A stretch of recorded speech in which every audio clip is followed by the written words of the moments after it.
Today's topic is eighth cranial nerve. So it has two divisions, the vestibular and the cochlear. The vestibular division supplies the semicircular canal and the labyrinth, which is concerned with the equilibrium, balance and the bodily movement. And cochlear division is concerned with the hearing. Now clinical test for checking for the both the divisions. So first of all, how to test for the vestibular division.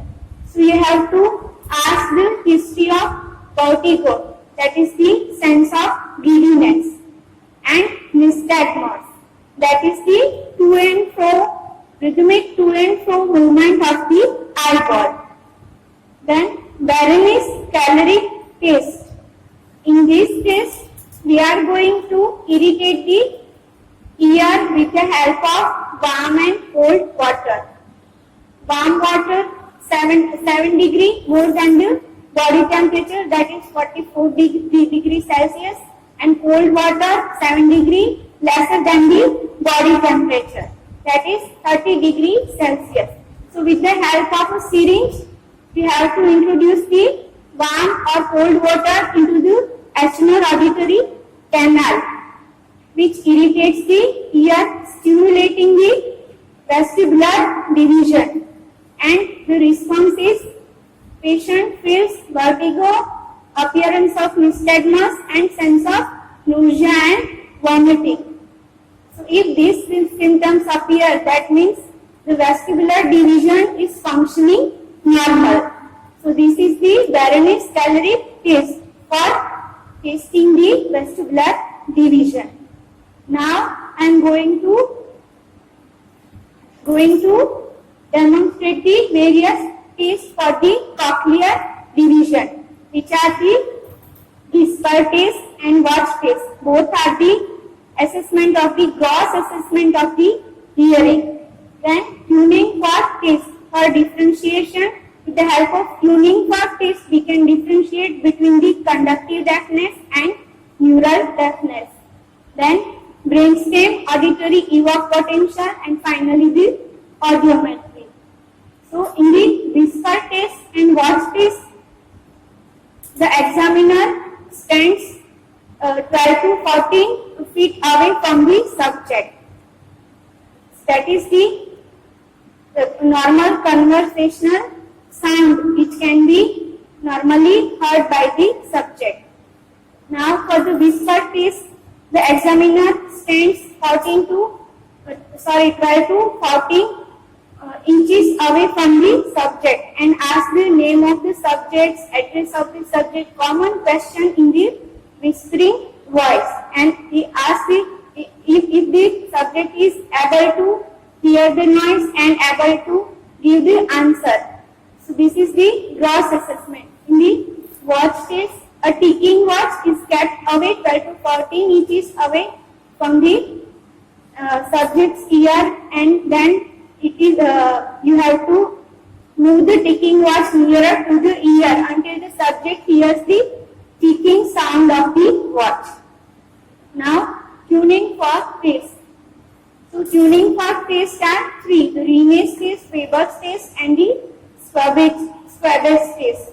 First of all, the principle of this test.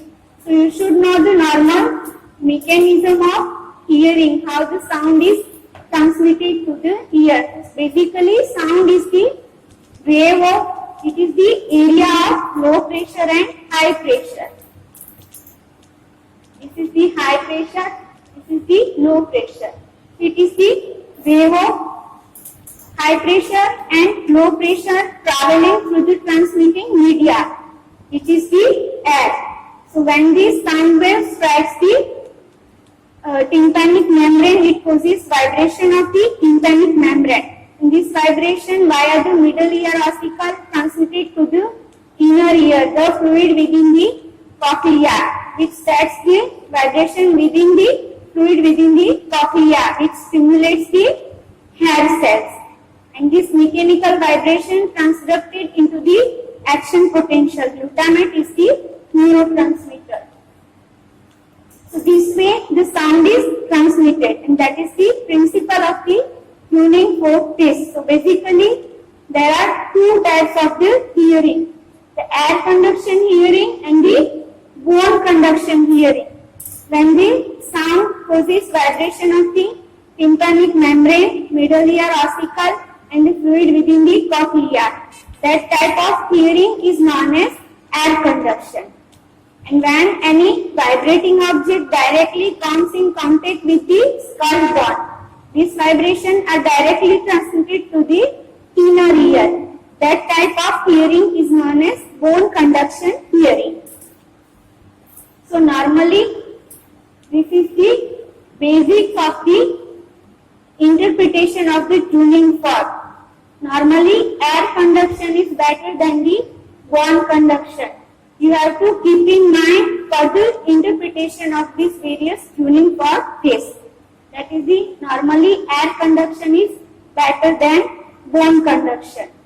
If the bone conduction becomes better than air conduction, the deafness is termed as conductive deafness.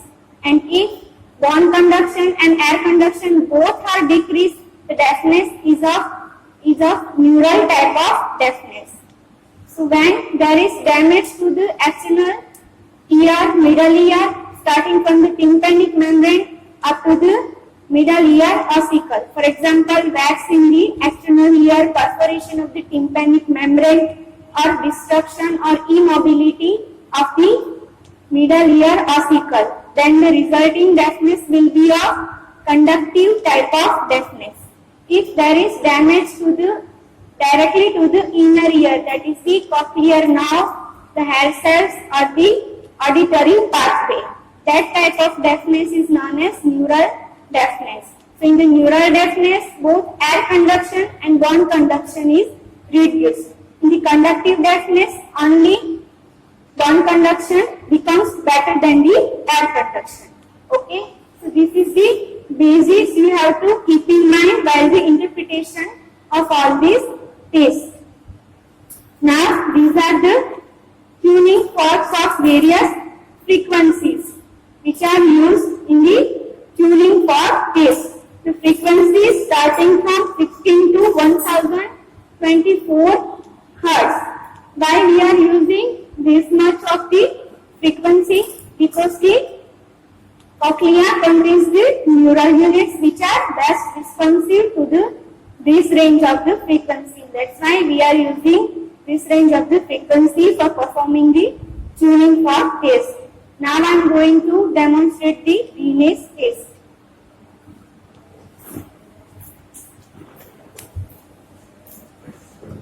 So I am going to use the tuning fork having the 512 Hz frequency. You can use 128 Hz or 256 Hz also. Any frequency ranging from the 16 to 1024 Hz you can use. Okay.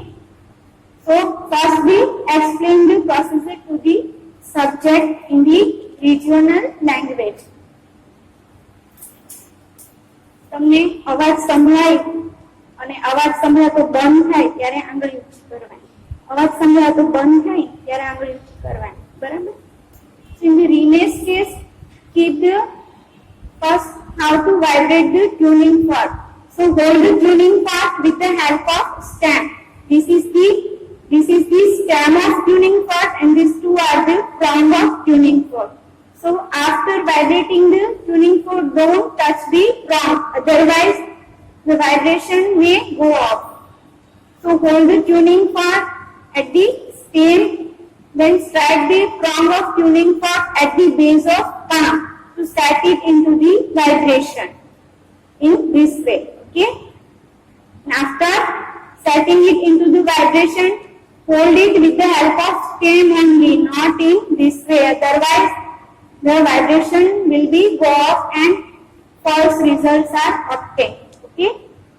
So first vibrate the, in the Renes case, vibrate the tuning fork, keep over the muscular process of the subject and ask the subject when no sound is heard by him.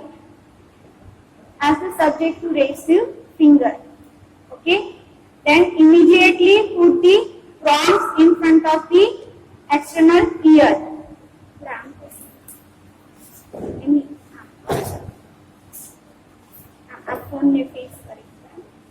So, as the person ceases to perceive the sound at the muscular process, immediately bring the prongs of the tuning fork in front of the external auditory canal and ask the subject to raise the finger when he stops the hearing. Okay.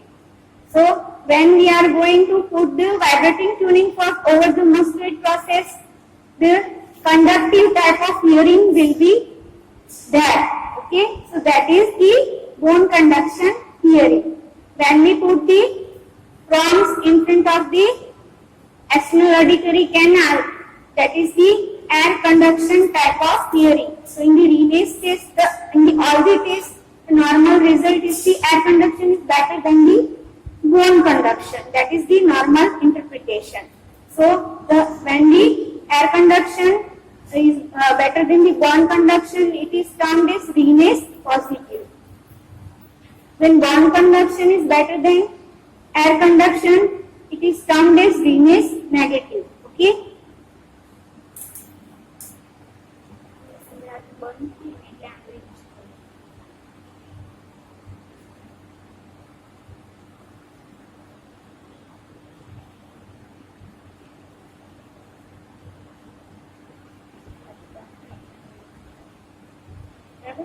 So here, Renes test is positive. You can also measure the duration in seconds using a watch. For example, bone conduction is of 35 seconds and extra 10 seconds for the air conduction. So air conduction is of 45 seconds. So air conduction is better than the bone conduction. That is the Renes test. Now, test we have to put the vibrating tuning fork on the vortex of the subject and ask the subject if he hears equally in both the ear or not. The normal result is the person hears equally in the both the ears.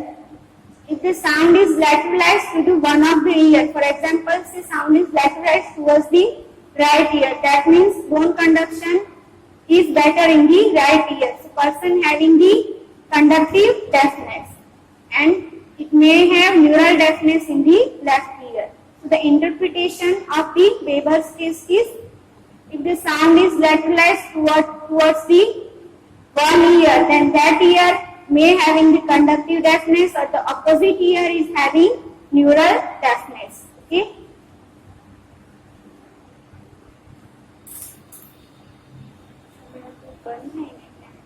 બે કાનમાં બરાબર સંભળાય છે? બે કાનમાં બરાબર સંભળાય છે કે એક કાનમાં વધારે સંભળાય છે તમારે કહેવાનું છે, બરાબર?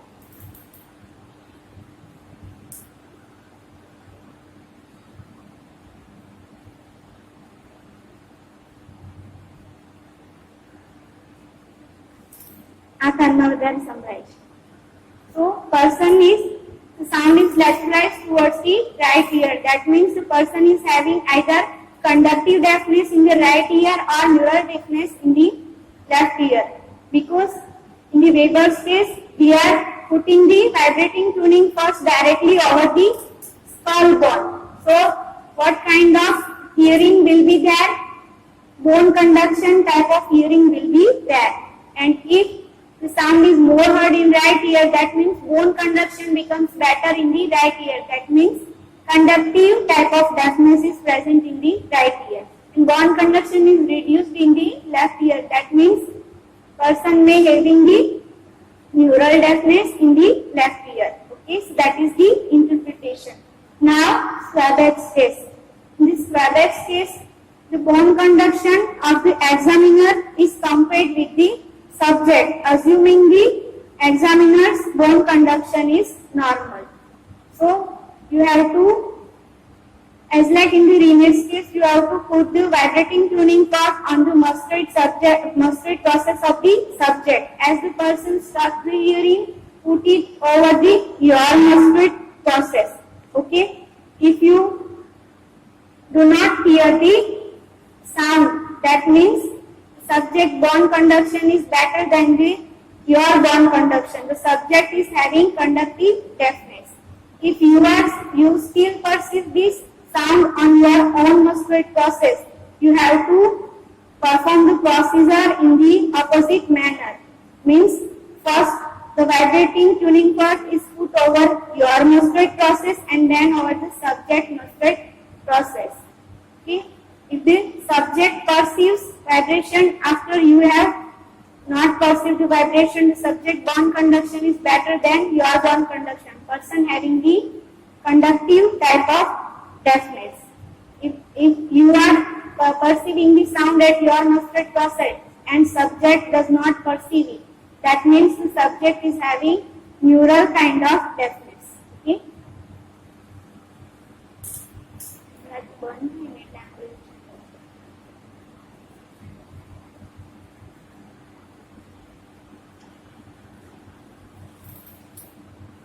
I'm not perceiving any sound. That means the bone conduction of the subject is better than me, assuming that my bone conduction is normal. Okay, that is the previous assuming that the examiner's bone conduction is normal. Then and then you can compare your bone conduction with the subject's bone conduction.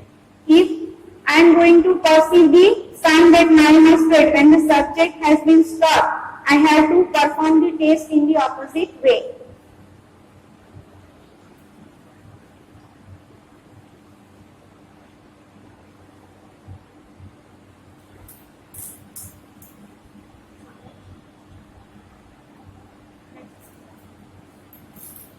So this way you can do this verbal test and interpretation. You can make the interpretation accordingly.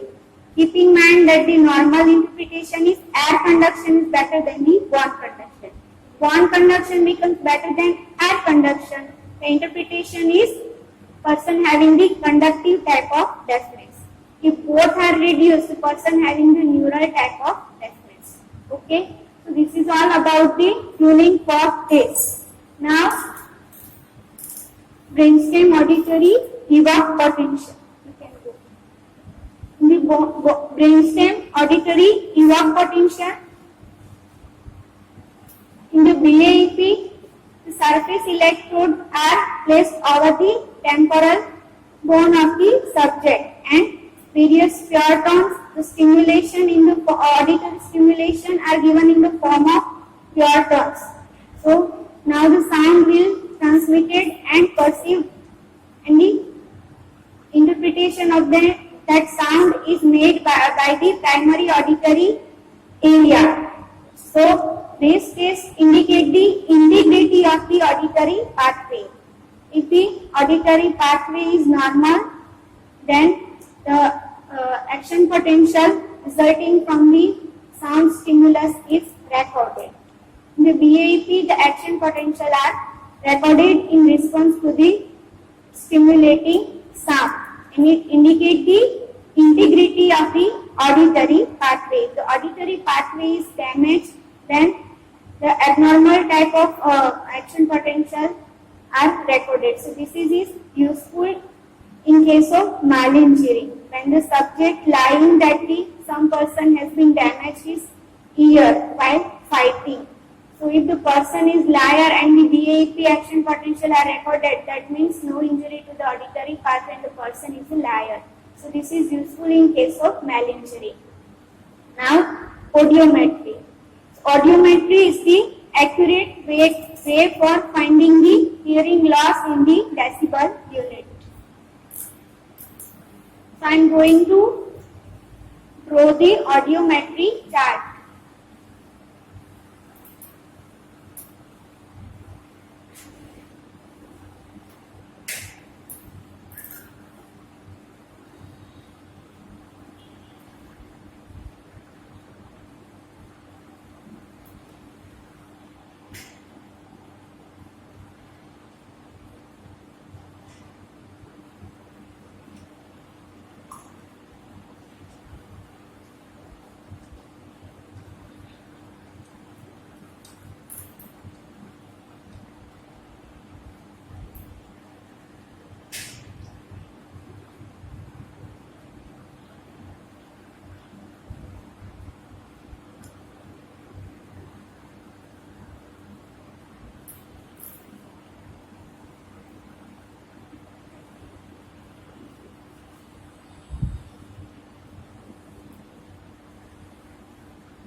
the audiometry chart.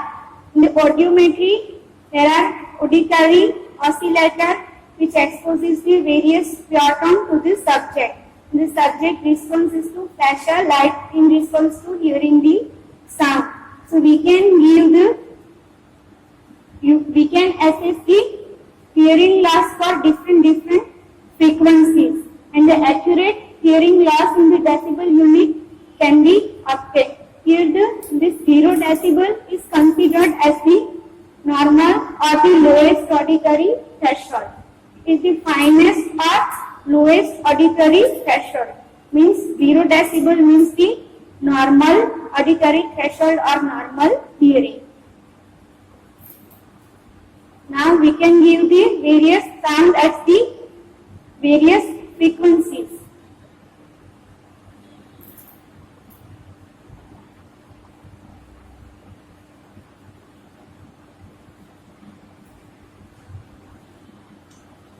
This is the normal hearing by the right ear. For the 500 Hertz frequency, 1000 Hertz, 2000 Hertz, and up to the 8000 Hertz. This is the normal hearing of the right ear. For example, the person is hearing at the 20 decibel for 2000 Hertz frequency. That means the person having the 20 decibel hearing loss for 2000 Hertz frequency. So, for each and every frequency, we can find out the accurate hearing loss in the decibel unit.